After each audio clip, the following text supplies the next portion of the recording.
अगर कोई कुरान पाक ते ईमान रखे थो, अगर समझे तो ही कुरान सच्चो कुरान आ, समझे तो ही कुरान उहो ही आहे जेको हुजूर जे कल्ब मुबारक ते नाज़िल थियो, उहो ही कुरान आहे जंहिंजे बारे में अल्लाह फरमाए त नाज़िल भी कयो आहे, हिफ़ाज़त भी असां कई आहे। हिन में काई तब्दीली कान्हे।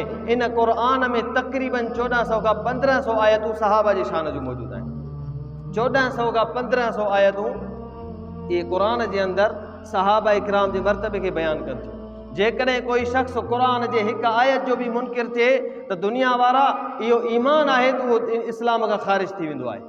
कुरान जे हिक आयत जो इनकार भी इस्लाम खां ख़ारिज करे थो, पर जेकॾहिं सहाबा जी सहाबियत जो इनकार करे त 1500 आयतुनि जो इनकार आहे त पोइ इहो मोमिन मुस्लमान कीअं थो थी सघे? ये नथो मुस्लमान थी सघे। अञा मोमिन मुस्लमान थियणो आहे त पोइ इन्हनि ते भी ईमान आण। अल्लाह जे रसूल सल्लल्लाहु अलैहि वसल्लम सहाबा इकराम जे बारे में छा फरमायो? फरमाई अल्लाह अल्लाह फी असहाबी, दुनिया वारो मुझे सहाबा जे बारे में मुझे रब खां डिॼिजो।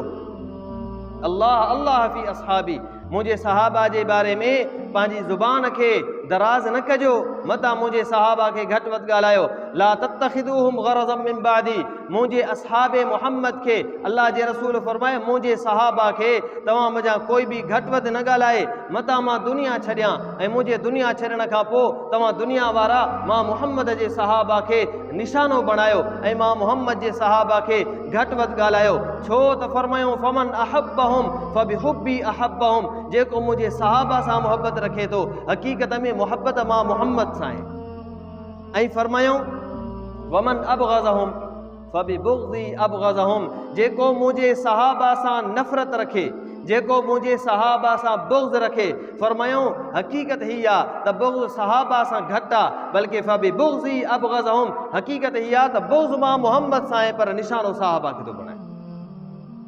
तंहिंजे करे फरमायूं वमन आज़ाहुम फ़क़त आज़ानी, नफ़रत ऐं मुहब्बत मां मोहम्मद सां आहे।